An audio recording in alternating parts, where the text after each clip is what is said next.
Hello, this is Roman Gabriel, and you are listening to The Grilling Truth.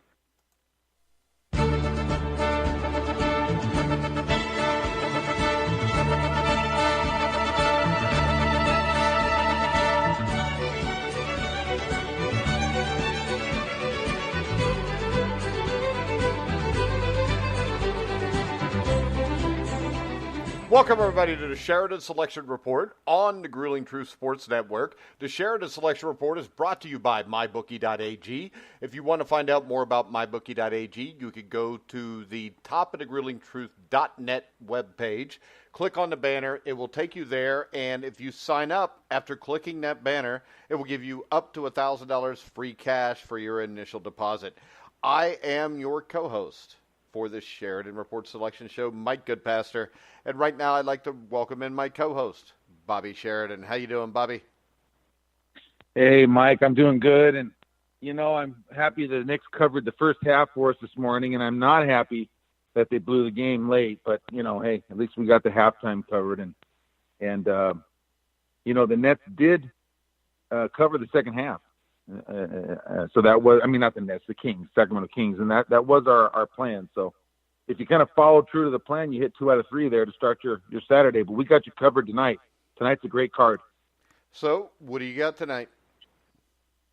Well, tonight, listeners, we got one more NBA game that is a top play, and then we have 3 college games that are actually there's 2 that are left on the board. One just started. That's Arizona State over Arizona, but we still have 2 college games, 1 top play out of those, and then a top NBA game. And I'm going to give you the rest of the card. You know, I want to help out, and hopefully we can do as we did last night. We released 2 top play winners, and we've got 2 tonight we're going to release.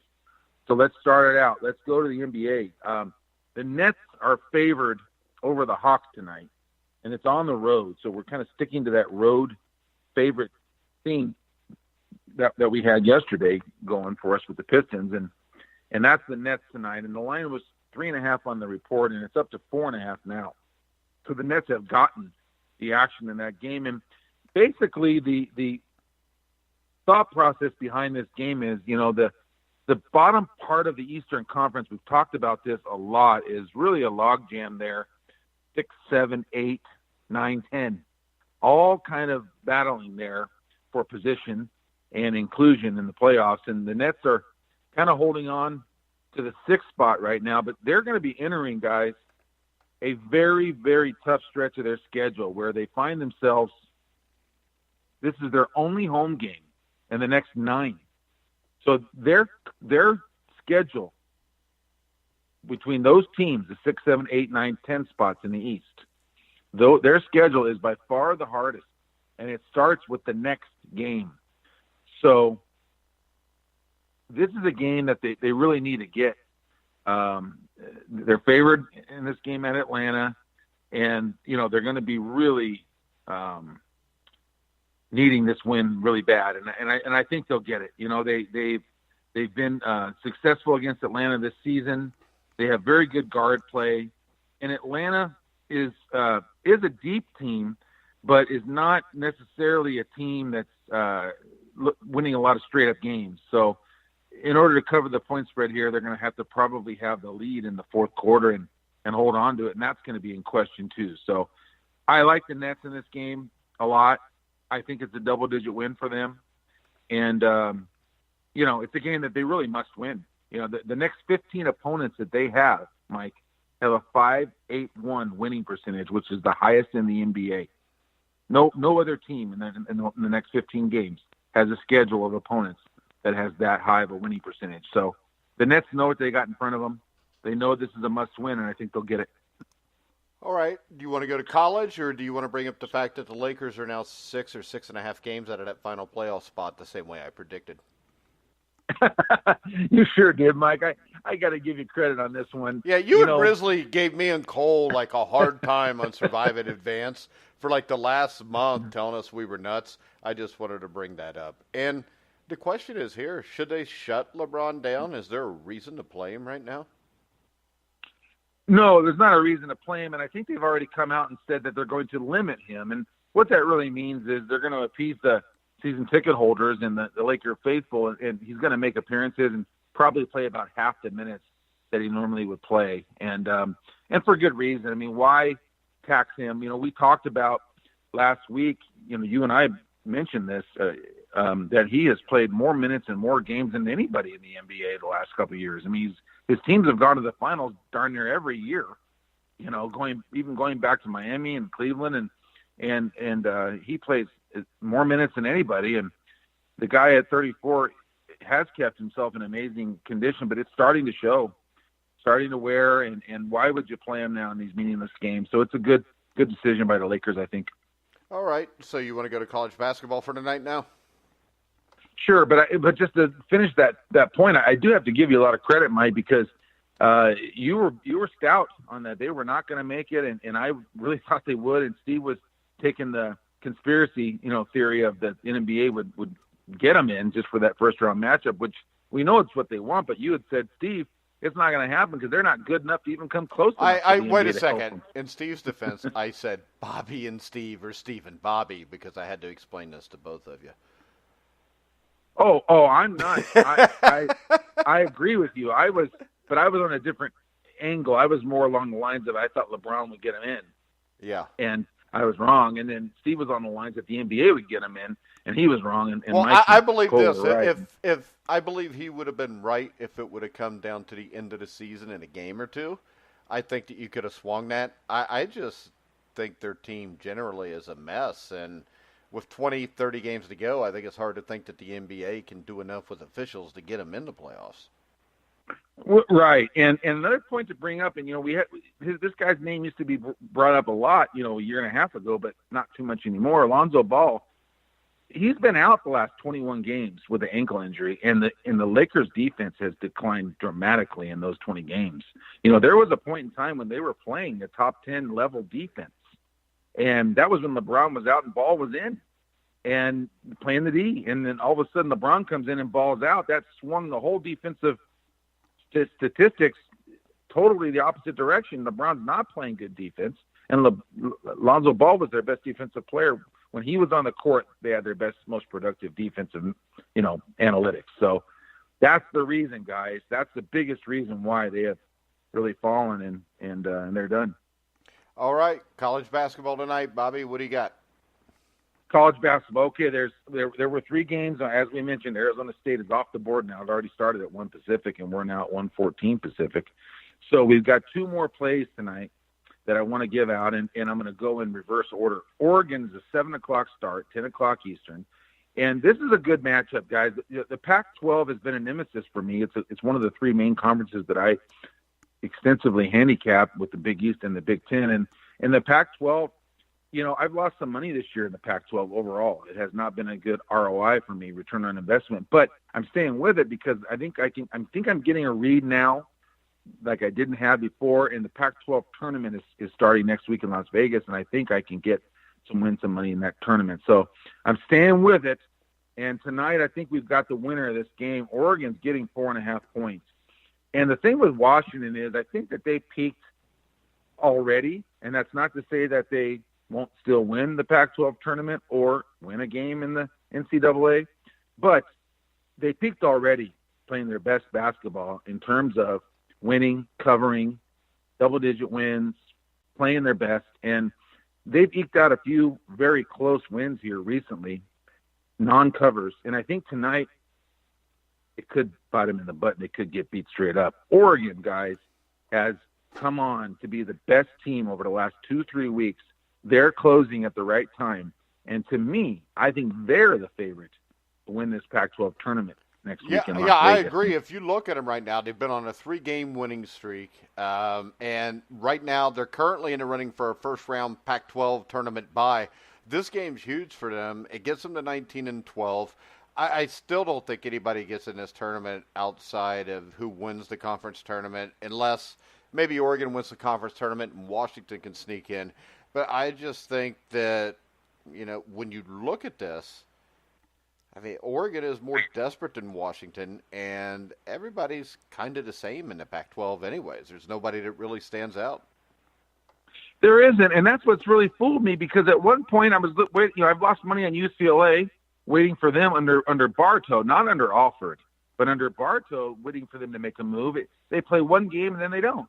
And then Oregon State was a team I was certain was the best team in the conference, and they play a few games, then they don't.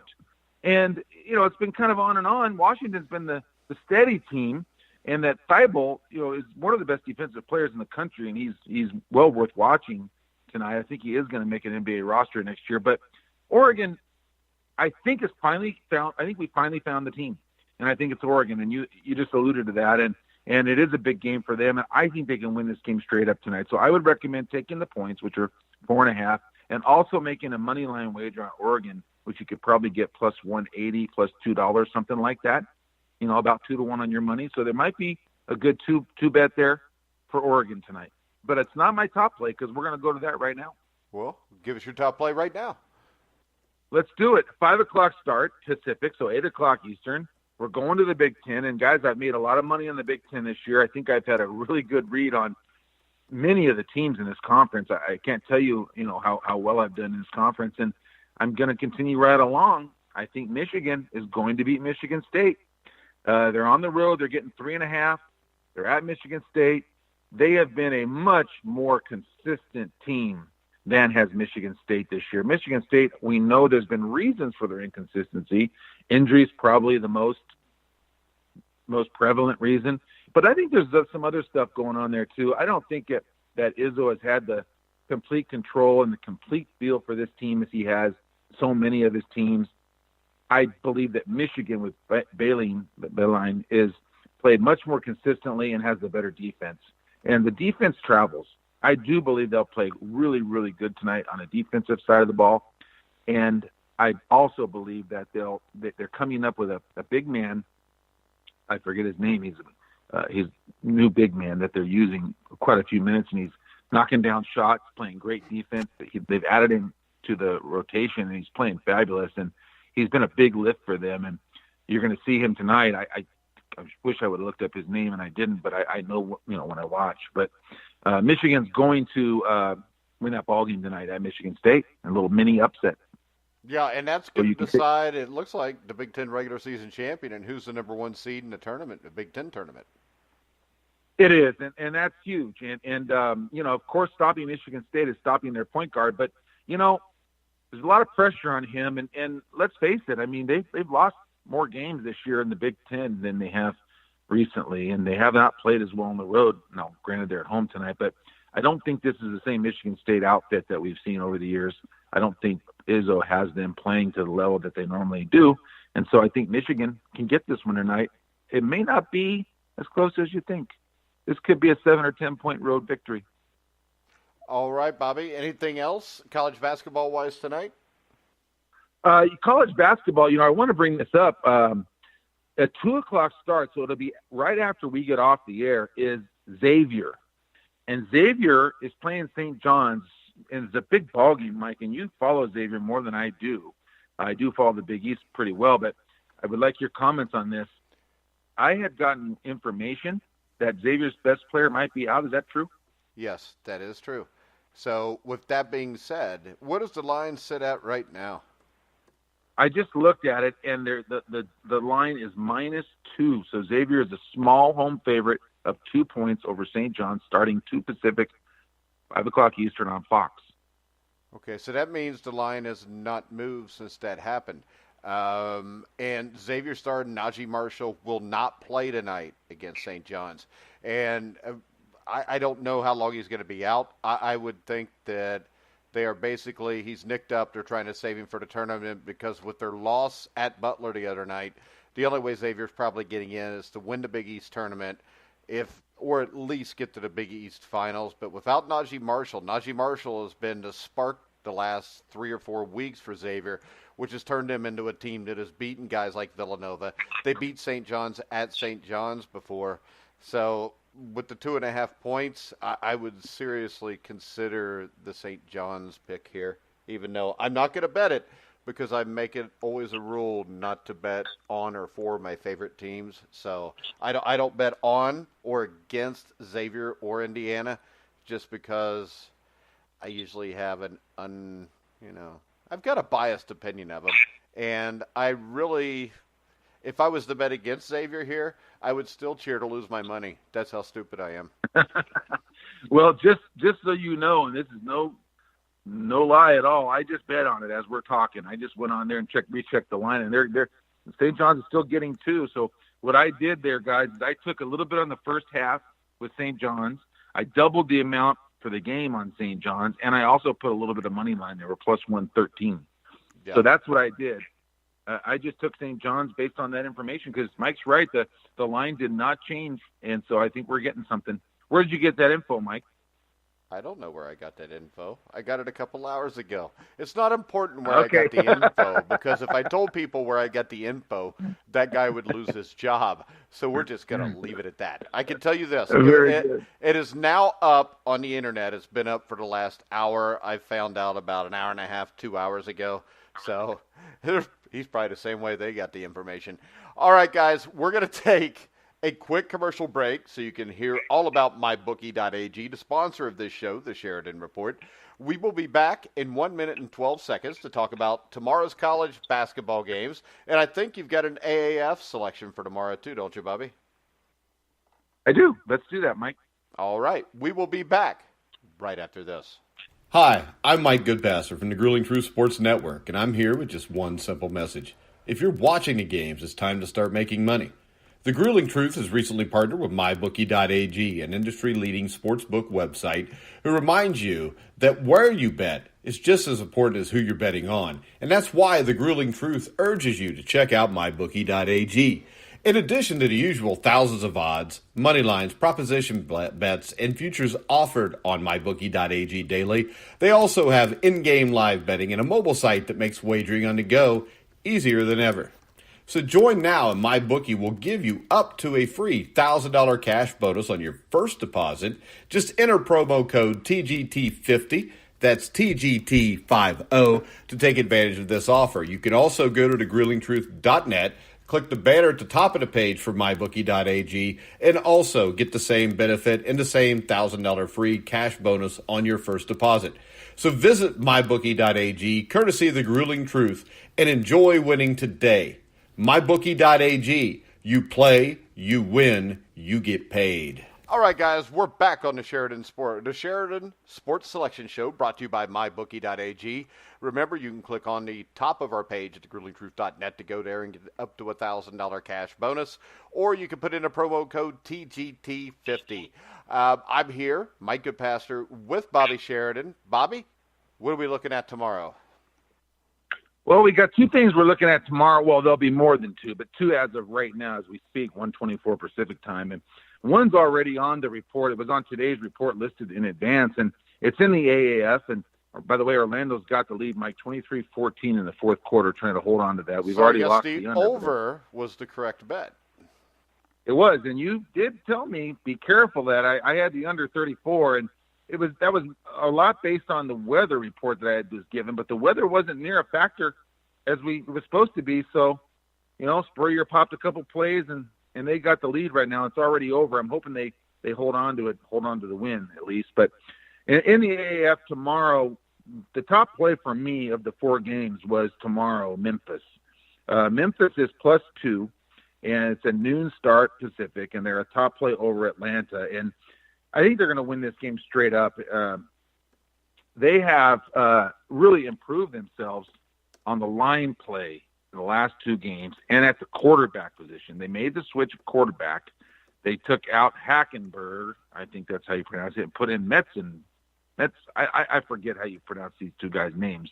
That's not professional. Metlenberg. Metzenberger and Hackenberg, right? Well, Metzenberg is the new quarterback, and he's performed much better. And the key is the confidence of the team under his guidance. And, they got their first win last week, and they've been playing really hard. The week before that, they lost to Orlando, and that was the best team, the best game Orlando's faced was against Memphis. They barely squeaked by that. They were a 16-point home favorite over Memphis, and they barely won that game. And Memphis followed that up with a nice victory, and now they're going for another one. And I think they're going to get it. Singletary, I've been down on him as a head coach, and I still am overall. But I think the team is really playing. They're on the same page right now, and they're really playing. They're putting their best foot forward, and I do believe they're going to play a very good game. And This is a rematch, just kind of for fans' sake. In 2013, these two quarterbacks, Murray and Metzenberg, they went at each other in college, Georgia and LSU. And so these guys have had, this is not the first rodeo they've had. This is 6 years later here in the AAF. And I'm sure they both would like to, get backup jobs, possibly third string jobs in the NFL this summer. And so it's big that they perform well. So look for a good game tonight. I think Memphis will win the line of scrimmage, though. And who wins the line of scrimmage, Mike will tell you, he's the football guy. Usually who wins the line of scrimmage wins the ball game. So that should be Memphis tonight or tomorrow as you're watching that game. Yeah, and I think the biggest problem for both of these teams is they both waited too long to fix their biggest problem, and on both teams that was quarterback. So I think now it comes down to who can make up for the most lost ground over the last month of the season, right, the fastest. So I like Murray more than Mettenberger, actually, as a quarterback. But I think that the former LSU star, Mettenberger, just has a better supporting cast, especially on defense. And then you got Zach Stacy at running back. I know he didn't play great last week. I think it was like 12 carries for 37 yards. But overall, correct, I think the Express are just a more complete team. And it's not even about just up front. I think they've got a better running game and a better defense. And what we've seen here is offensively, this league is challenged because the quarterbacks aren't great. So what you have is the teams that can run the ball on the ground and can play defense, win the majority of the games. So I agree with you. I think Memphis wins this game probably by around a touchdown. Right. Good call, Mike, and I'm glad to hear that you... Don't tell me good call. I just agreed with you. You can't call me good call after I agree with you. Well, what I really meant was thank you for agreeing because I feel better with my pick now. That's what I meant. All right. I should have said thank you for that. But I agree with you, obviously, and we're on Memphis. Now, one thing for the fans to remember is there's limits on these games.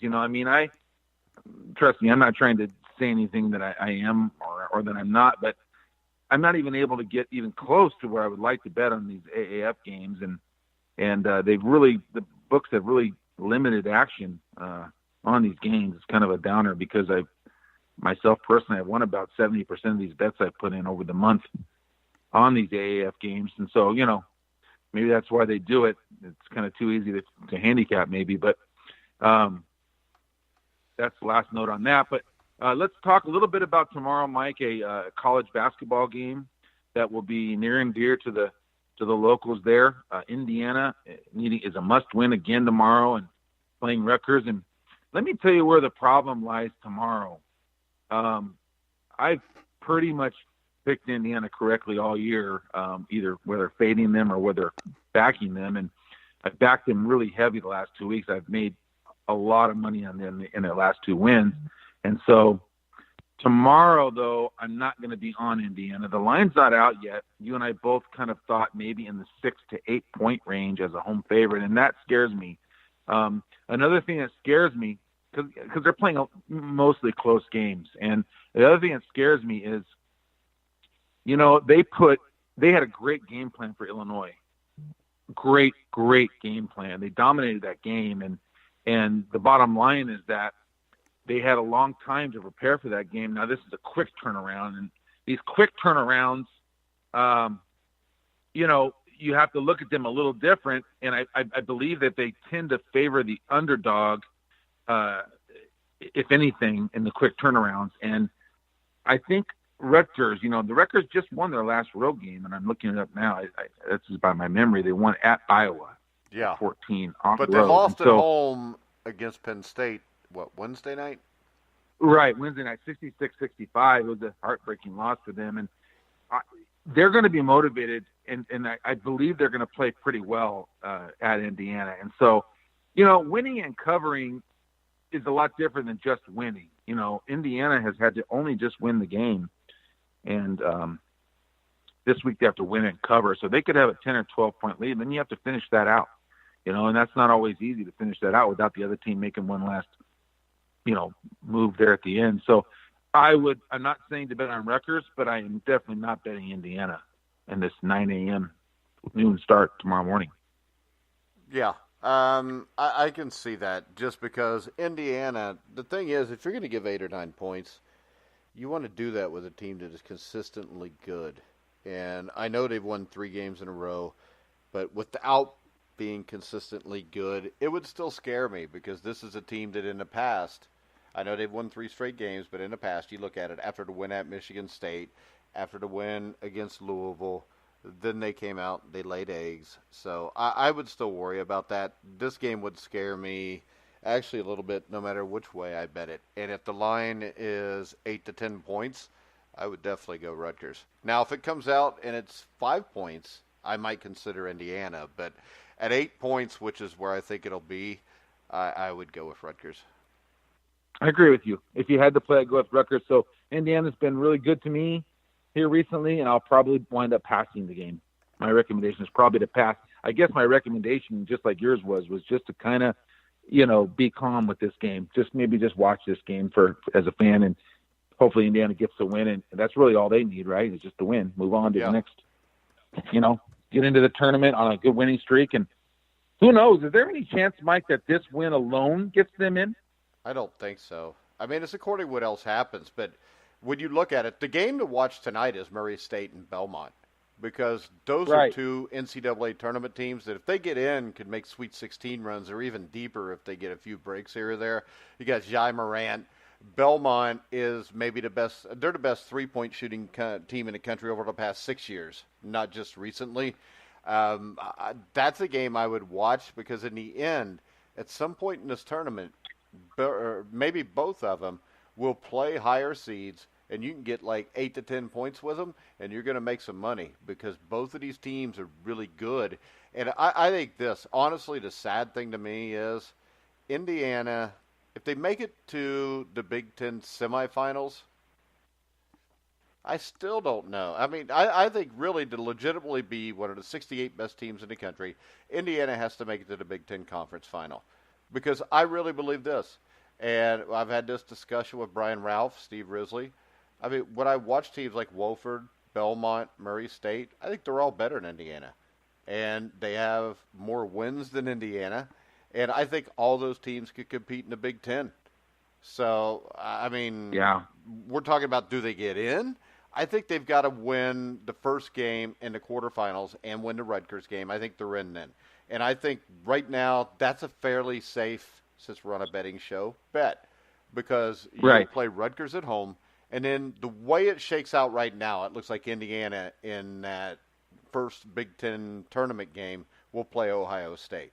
And I would favor Indiana fairly heavily to beat Ohio State. Actually, I would be more afraid of Rutgers tomorrow than Ohio State in that first Big Ten Conference tournament game.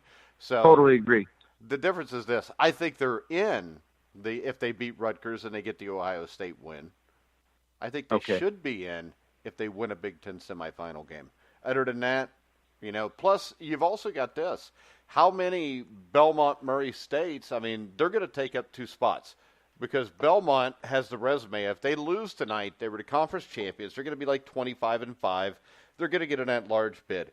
If Belmont wins, Murray State will be like 25-6, but they're rolling with maybe the best guard we've seen in the last 10 years in college basketball. I think he's a guy that if you're an NBA team and you need a point guard really bad, I think that Jai Morant's so good, you may take Morant over Zion Williamson. That's how good I think Morant is. Wow, yeah.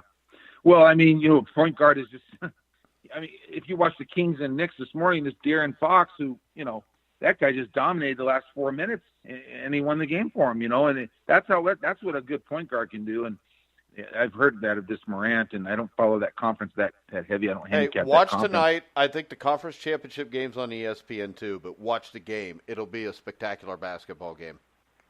I will. And, speaking of point guards, Howard and Marquette, they've lost 3 in a row. This was a team that I was thinking maybe could make the like a dark horse Final Four. They've lost 3 in a row, and they're losing at home to Georgetown. They're losing by 5 right now, 3:50 left in the second half. Wow. Yeah, but the thing about that team with the Twins and Howard and them, they could lose 6 games in a row and then get hot and win 6 in a row. So they're a dangerous team. They're a team that when you look at them, they could get beat in the first round or they could end up in the Final Four. Because if they get hot, they could beat anybody, and they've proven that this year. If they're not on, they can lose to anybody. So they're a team that is hot and cold, and the problem with that is you're probably not going to win the 4 straight games to get to the Final Four, because you're going to come in that first game, you get hot. Maybe the second game you're hot. You'll take 5 days off. You come back in the Sweet 16. You're not hot. You go home. So it's hard to make it to the Final Four if you're not a consistent team. And that is my other problem with teams like Indiana or, any team that is in a major conference that is below 500. I think the NCAA needs to make a rule where if you're below 500 in your conference in the regular season, you're not allowed to go to the NCAA tournament. Yeah, but then will we still have 64 teams? Well, we would, but would it be as good of a... It'll be a better field, because every year there's teams like, I watched, who was it last night? Was it Austin Peay or something? They're like 22-6. Well, I would rather watch Austin Peay take a shot in the first round than watch a team similar to Indiana, because really I would rather watch Indiana in the first round because they're my team. But if you're talking about that's, watching Texas or Austin Peay, right? I'd rather watch Austin Peay. The thing about Indiana is that, they've gotten healthy and kind of put, they're finally kind of all on the same page now with their health-wise. They have their rotation down now, and they had some, issues with that earlier. So they have some excuses, maybe not, always having their ability to put their best team on the floor, but all teams do. That's part of sports, right? Yep. All right. You want to do an on this day today? I do. I have one I want to spend time mainly talking about, and that's going to be your deal because it's a boxing deal. But I wanted to throw a little bit out here. 1984, on this day, Philadelphia 76ers blocked 20 shots and tying an NBA regulation record. They blocked 20 Seattle Supersonic shots. And bringing it to today's little notes about block shots, Mitchell Robertson, I mentioned this on the Surviving Advance show, he's a rookie for the Knicks, and he didn't even play basketball last year, and he's only 2 years out of high school. He's one of these just leapers out of the gym, 6'10", 6'11" guy that with a wingspan and a leap that is just as good as anybody in the league, quick jumper, and he has blocked now in 23 straight games. The record for the Knicks is 28, and that was Patrick Ewing, the rookie record, that is. And so he's going to break that record. He's getting 3 and 4 blocks every game, and he's getting now where he's chasing David Robinson for multiple blocks in a row. He's done that 14 times in a row, 14 games in a row, and he's getting on David Robinson's mark there. And so, that's somebody to watch here with the block shots if you haven't watched the Knicks there. But let's go to the one I really wanted to talk about. 1984, same year, Tim Witherspoon beats Greg Page in 12 for the heavyweight title. Now, I've heard of Witherspoon, but I don't know much about him. Witherspoon was a guy, actually, if you go to thegruelingtruth.net, I interviewed on the Legends of Boxing show about 3 or 4 years ago, because I interview everybody in the Legends of Boxing show. Now, my question is this. With Witherspoon and Page on this date, was this the first meeting? I think it was. Yeah, it was the first meeting. Page and Witherspoon were two guys that had a ton of talent, but for whatever reason, never really achieved it. Greg Page was a sad story because he was a guy that came out of Louisville. He was supposed to be the next Muhammad Ali. And talent-wise, he was every bit as good as about anybody you'll ever find. He had issues with eating too much, I think drugs later on. The sad ending for him was he fought a guy by the name of Dale Crow. This would have been like 10 or 15 years ago. He would have been in his 40s, and he fought it over here in Erlanger, Kentucky, which is like 30 minutes from my house. And they fought in like a armory or a hotel ballroom or something.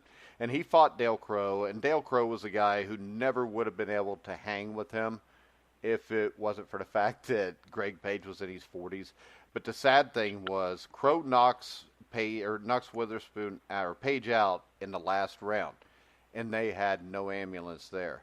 And what happened from there was Greg Page ends up in a coma, ends up dying a couple years later, and he was messed up.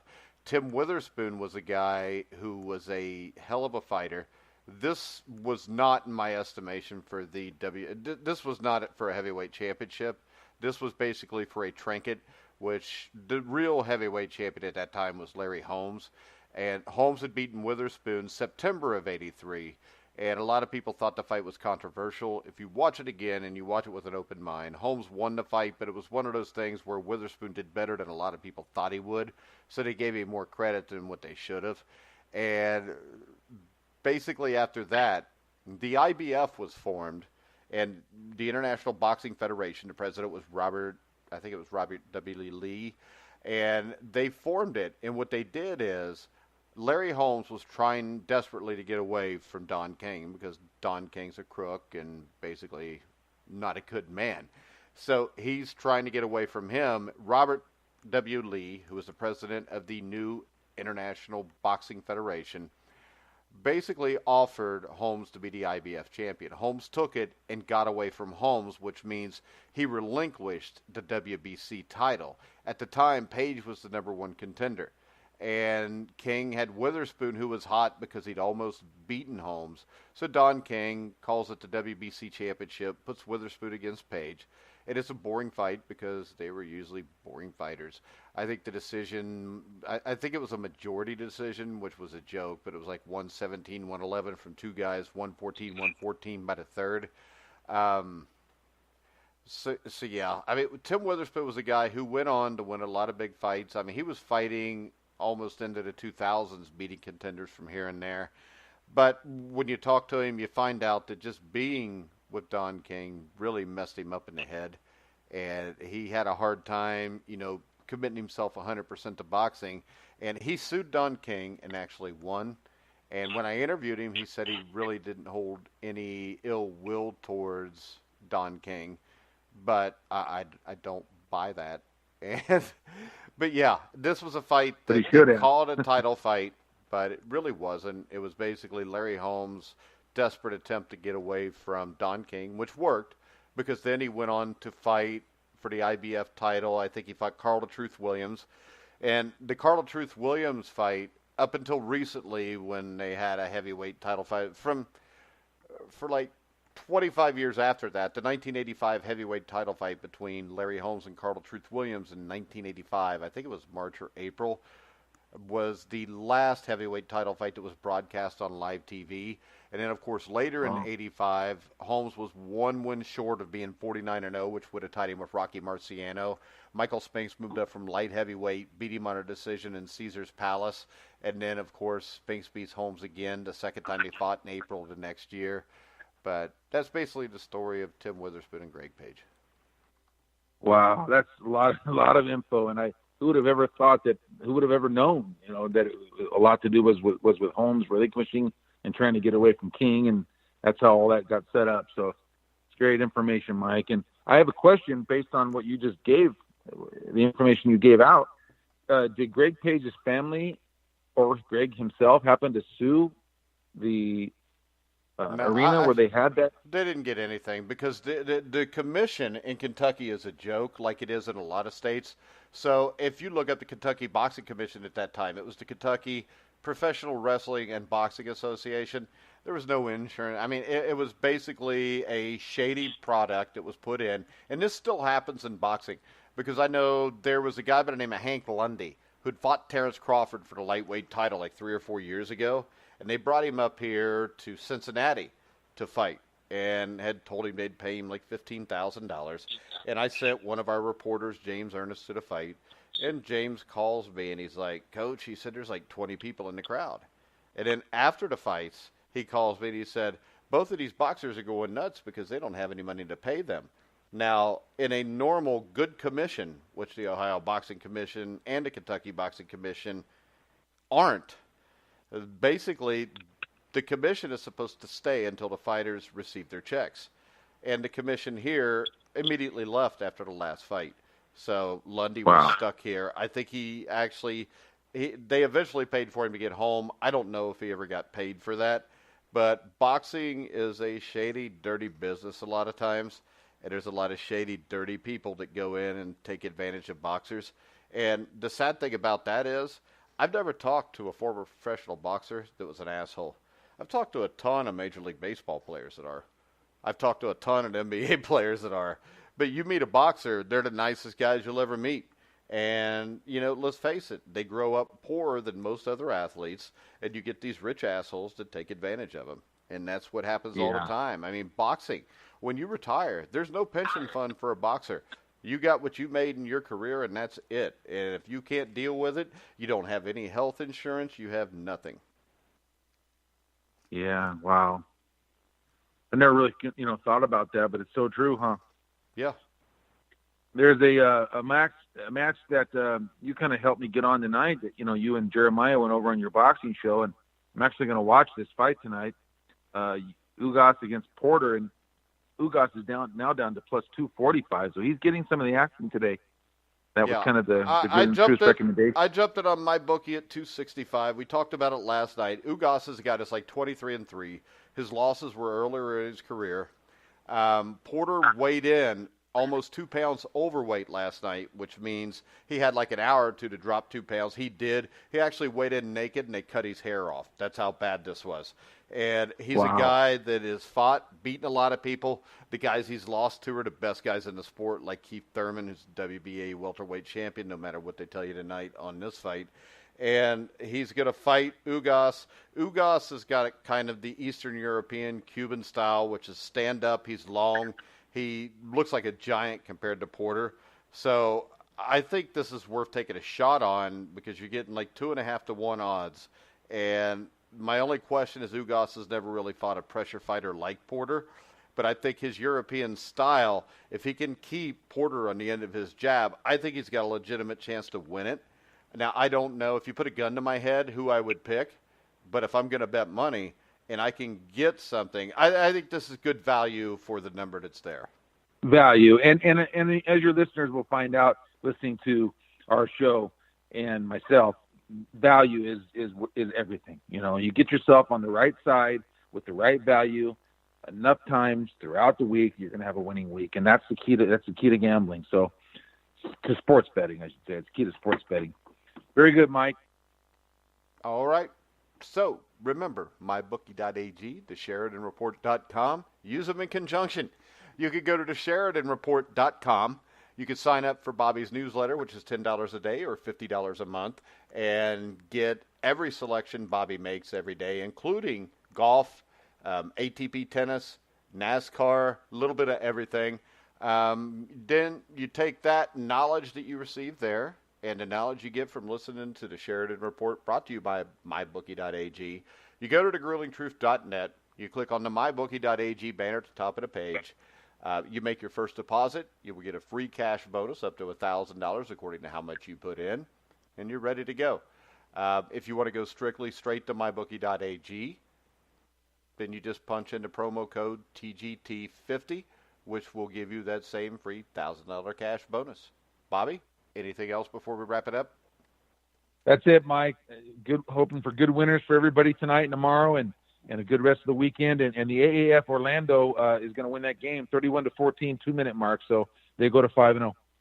All right, guys. So congratulations to Michael Waddell and the Orlando Apollos.